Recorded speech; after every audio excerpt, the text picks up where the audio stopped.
The meaning of globalization. Globalization का मतलब है डोमेस्टिक इकोनॉमी को इंटीग्रेट करना रेस्ट ऑफ द वर्ल्ड के साथ, ताकि इजी ट्रेड हो, गुड्स एंड सर्विसेज का, इन्वेस्टमेंट का इजी फ्लो हो अक्रॉस द बॉर्डर्स।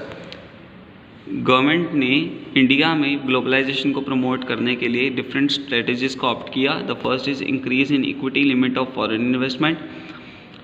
गवर्नमेंट का मेन मोटिव था इंडिया के अंदर फॉरेन इन्वेस्टमेंट को इंकरेज करना, इसीलिए 47 इंडस्ट्रीज़ को प्रायोरिटी के तौर पे सेटअप किया गया, जिसमें गवर्नमेंट ने फॉरेन इन्वेस्टर्स को 100% ऑनरशिप अलाउ की, ताकि वो विदाउट एनी रिस्ट्रिक्शन उन सेक्टर्स के अंदर पार्टिसिपेट करें और ज़्यादा से ज़्यादा मनी इन्वेस्ट करें। एक्सपोर्ट ट्रेडिंग हाउसेस को सेटअप किया गया एंड उन एक्सपोर्ट ट्रेडिंग हाउसेस के अंदर भी फॉरेन डायरेक्ट इन्वेस्टमेंट को इंकरेज किया गया, जिसका मेन मोटिव था एक्सपोर्ट को एक्सपेंड करना। एंड फॉरेन एक्सचेंज को मैनेज करने के लिए इंडिया के अंदर फॉरेन एक्सचेंज मैनेजमेंट एक्ट को एनफोर्स किया गया। The next is partial convertibility. Government का मेन मोटिव था ग्लोबलाइजेशन के कॉन्सेप्ट को अप्लाई करना, इसीलिए पार्शियल कन्वर्टिबिलिटी का कॉन्सेप्ट लॉन्च किया गया। इंडियन रुपी की कन्वर्टिबिलिटी अलाउ की गई फॉलोइंग ट्रांजेक्शन्स के लिए: export and import of goods and services, payment of interest और dividend on investment and remittance to meet family expenses. So goods and services का जो पहले एक्सपोर्ट इंपोर्ट था, उसमें इंडियन रुपी की कन्वर्टिबिलिटी को अलाउ किया गया।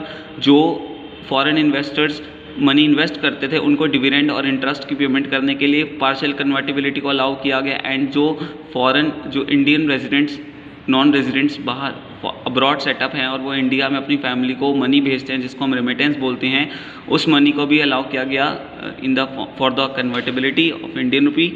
सो पार्शियल कन्वर्टिबिलिटी का मतलब है इंडिया में फॉरेन करेंसी की सेल परचेज को अलाउ किया गया मार्केट प्राइस पे।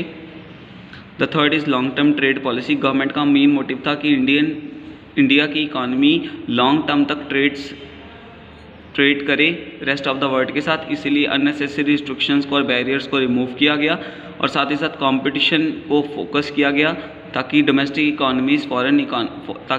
इकॉनमी में फॉरेन इंडस्ट्रीज़ भी आएँ और फॉरेन प्रोडक्ट के साथ डोमेस्टिक इंडस्ट्री कंपटीशन फेस करे और इंडिया की डोमेस्टिक इकॉनमी का प्रोडक्ट इम्प्रूव हो।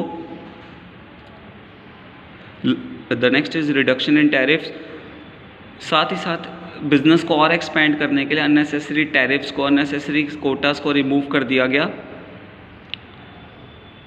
And the last is withdrawal of quantitative restrictions. जब WTO का मेंबर बना इंडिया 1995 में, at that time World Trade Organization का मेंबर बनने के बाद बिजनेस को और ज़्यादा एक्सपेंड करने के लिए जो गवर्नमेंट ने अननेसेसरी रिस्ट्रिक्शंस लगाई हुई थी, मींस पहले अगर बाहर से कैपिटल गुड्स इंपोर्ट करनी पड़ती थी तो गवर्नमेंट से अप्रूवल लेने की ज़रूरत थी और एक इंडस्ट्री एक पर्टिकुलर लिमिट में बाहर से चीज़ें मंगवा सकती थी। तो ऐसे बहुत सारे रिस्ट्रिक्शंस को रिमूव कर दिया गया या गवर्नमेंट ने उसको विड्रॉ कर लिया, क्योंकि गवर्नमेंट का मेन मोटिव था अपने फॉरेन ट्रेड को एक्सपेंड करना। So this is a part of globalisation.